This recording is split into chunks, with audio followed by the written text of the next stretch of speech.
David, thank you very much. I'm glad you learned something today about your company.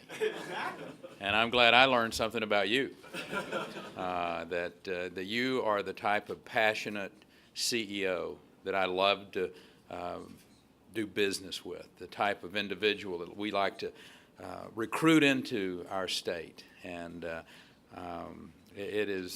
it's wonderful to be with all of you this afternoon. But so many people who played a very major role in the success of Emerson and in turn the success of Texas. You can't talk about the success of Texas without being in the presence of Michael Dell and what he's been able to do here, and the focus that Michael and all of those brilliant people who have worked with him throughout the years have brought to this state. Mayor McCraw, I know he, for a fact, enjoys showing off what goes on in Round Rock. Today, we're officially opening another chapter in a growing story of a technology leader. I was probably like a lot of people. I think of Emerson, I think of fans. And they still make fans. And we were just talking about how we can get those fans made in Texas. There's a lot of hot air. Yes, sir. But, you know, the fact is that working with other employers and around the world, this company is in the process of making life easier, making life better. The growth and the success of companies like Emerson only bolsters the Texas reputation as a state where people can dream big, and those dreams can become a reality. That's because in Texas we believe employers of all sizes need the freedom to make most of the opportunities before them become reality. That's true in all industries, because all industries today, as David shared with you, are under growing pressure, not just from Washington, D.C., but from global competition. Not only do they have to keep doing what they've been doing, they have to do more, do it smarter, do it more efficiently. And if you don't, somebody halfway around the world is going to beat you to it. I'm a big believer in the power of competition. It is how we become better, whether you're on an athletic field or whether you're in the field of business. But for businesses to succeed, government can't get in their way. We can't put up barriers to their success and then complain and be frustrated when those barriers slow them down. Now more than ever, we have to empower American industries to do their best work, their most innovative work, to keep our nation at the forefront of innovation. Last week, Michael and I were in Davos, Switzerland, for the World Economic Forum. And interestingly, too many times, I won't say even the majority of the time, but too many times I spoke to people who were consistently facing the difficulties of caring for entire generations of people who depend upon their governments to live. I happen to think that's backwards, because the best thing government can do for the people is to free the private enterprise, the private sector, to innovate, to compete, to grow, to that old saying of lifting all the boats in the harbor. Anyone who has doubts about that really needs to take a look at Texas. You look at what's happened here over the last decade in particular, because that's what we've done. And I will suggest that the results are about as clear as they can be. We've committed to keeping our taxes low, our regulatory climate fair and predictable, a legal system that doesn't allow for oversuing. That helps us create the best economic climate in the nation, best state to do business, according to Chief Executive Officer magazine. People just like you, David, who are asked, who every day where the rubber meets the road, men and women like you, who are asked, what's the best state in the nation to do business? And time after time, as a matter of fact, 9 years running now, Texas has been number one. So it's no coincidence that Texas continues to be the epicenter for job creation in the nation.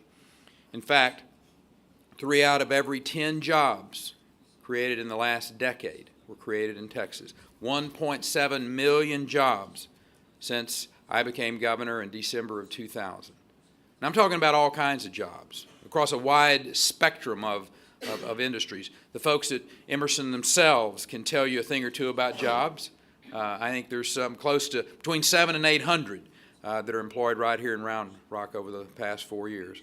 Texas has led the nation during that same period of time in new high-paying jobs, in new medium-paying jobs, in new entry-level jobs.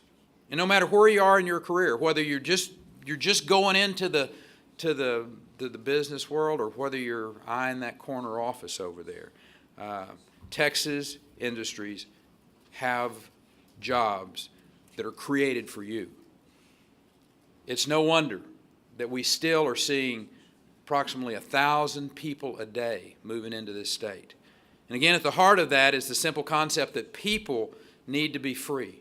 Free for them to be able to innovate. Free for them to be able to maximize their odds of success. And that's always something I stress to business leaders that are considering moving here. And I've already pitched David about moving to headquarters.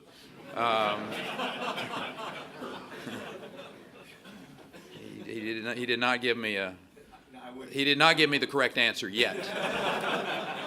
But anyway, people are receptive. They're receptive, number one, when they know that we want them here, that it's a serious ask. When I'm halfway around the world talking to a business, innovators, and talking to them about what we've created in this state, because they know that they're dealing with a state that is willing to go the extra mile, or for that matter, even the first mile, to free them from the excess of overtaxation or overregulation. And I've heard stories from employers having to wait months for basic permits, when in the state of Texas it may only take weeks for that to be addressed. The old concept of here are the rules and here's the permit. You meet those rules and the permit, that permitting by rule concept is one that we like to distill through. And listen, to be fair, there are other states that are catching on to this. I mean, when I think about what Rick Scott's doing in Florida and Bobby Jindal in Louisiana, I mean, there are Nikki Haley over in South Carolina. I mean, there are some governors that are truly being competitive, pushing Texas every day, and that's a good thing. We welcome that competition. That's why we've taken major steps to address our infrastructure needs in this state. Michael, some of our first conversations were about infrastructure and that right on time manufacturing concept that you all were engaged in. And it's a reason that we have permanently cut taxes for our small businesses and continue to invest in startup technology companies, continue to invest in creating a skilled workforce so that when you all expand, you know that you're going to be able to find the men and women that you're looking for. Today, you'll see Texas companies at the forefront of biotech, of communications, of commerce, and even privatized efforts to serve the needs of the next generation of space travelers. That's what's happening in Texas today. Texas is evolving. This isn't our daddy's Texas. And the fact is, we're evolving into the new frontier of opportunity and innovation in America. We've got these thriving communities, deep cultural base, and tremendous quality of life. Now, we have to think about the next decade in this new century and position ourselves to take advantage of the opportunities ahead. And our goal is to do it better than any other state. Texas has indeed been blessed with many natural resources, but no resource has proven more valuable than the vision, determination, and the hard work of the people who call Texas home. Boom times come and go. Even governors come and go. but the irrepressible Texas spirit isn't going anywhere. Again, my congratulations to Emerson for what you all are doing here with this Innovation Center, and I look forward to the great things that are going to be happening in the partnership, Michael, with Dell and your folks. And let me just say, God bless you.